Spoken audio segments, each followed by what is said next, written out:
Et si l'amour, c'était aimer?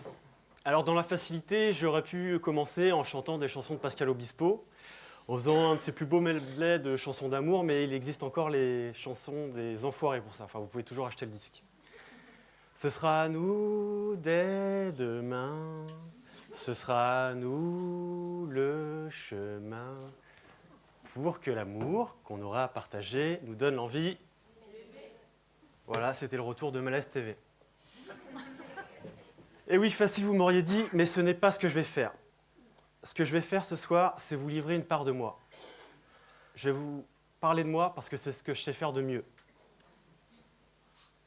Vous voulez que je vous dise ce que c'est que l'amour? Parce que moi, je l'ai connu, l'amour. Je ne l'ai pas touché du bout de mes doigts, je ne l'ai pas caressé du bout de mes lèvres. J'ai fait l'amour à l'amour. Et aujourd'hui, il me reste quoi? Ma fille? Oui, c'est vrai. Et je lui donnerai tout. J'avais besoin d'écrire. C'est souvent par cette phrase que je commence les textes que j'épanche sur une feuille blanche pour exorciser mes angoisses. Alors ce soir, je n'ai pas décidé de les rédiger, j'ai décidé d'en témoigner.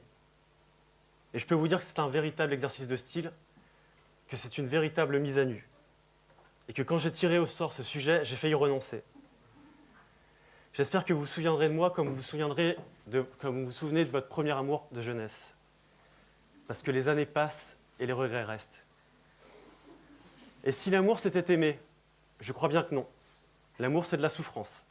Ça te prend quand t'as rien demandé et ça te brise le cœur. Vous allez dire, ok, c'est bon, le mec est hyper déprimé, nihiliste. Mais moi, je vais vous demander d'ouvrir les yeux.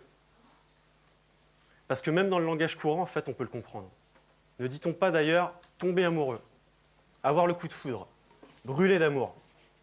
Je ne vous cache pas que si vous enlevez le terme amoureux, vous risquez de vous faire très très mal.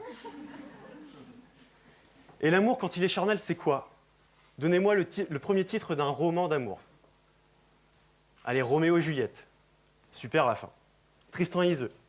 Ok, alors Tristan, il se suicide et Iseult, elle pète les plombs. Les couples sont maudits et leur fin est tragique. Alors, une fois de plus, je vais vous citer une chanson d'amour, mais les histoires d'amour finissent mal. Exactement. Ok, certains me diront que c'est de la littérature et du cinéma, que dans la vraie vie, les couples durent, mais sans déconner, putain. Si maman est chiante, c'est qu'elle a peur d'être mamie. Si papa trompe maman, c'est parce qu'elle a peur. Non, c'est parce que maman vieillit, pardon. Stromae. Alors c'est super, mais si c'est ça votre conception de l'amour, je ne crois pas que l'amour, ça soit simplement aimer. Oups, j'ai oublié de définir les termes du sujet. C'est quoi l'amour? Un sentiment vif? Une inclinaison envers une personne? Et aimer, c'est quoi?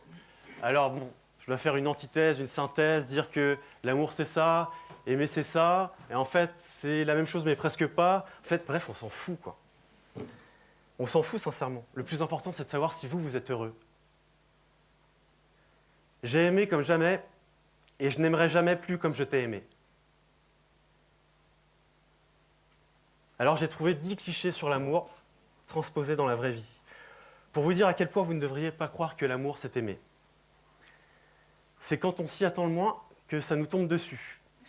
Mais ça peut faire mal. Une de perdue, 10 de retrouvée. Moi, j'ai déjà suffisamment de mal avec une. L'amour, ça donne des ailes, mais plus dure sera la chute. Quand c'est le bon, on le sait, mais en même temps, on dit que l'amour rend aveugle. Mieux vaut être seul que mal accompagné. On peut même être accompagné et se sentir seul. Hashtag charge mentale m'amène. Je t'aime moi non plus. Bon là je recite une chanson, c'est Gainsbourg, mais en fait c'est juste une histoire de cul. Bon bref. Maintenant il y a d'autres types d'amour. Il y a celui de nos parents. Est-ce qu'il y a des parents dans la salle? Ok. Pensez à vos parents et à comment vous leur parlez. Ça vous plairait que vos enfants vous parlent comme ça? Vous allez souffrir. Voilà ce que j'ai à dire sur l'amour. Ça vous prend quand vous n'avez rien demandé et ça vous brise le cœur. Et si l'amour c'était aimer, alors non, l'amour n'est qu'une succession de souffrances. Mais on doit sûrement aimer ça. Pour finir sur une ouverture, j'ai simplement envie de vous demander, est-ce qu'il faut aimer pour faire l'amour? Voilà, je m'appelle David et c'est tout pour moi.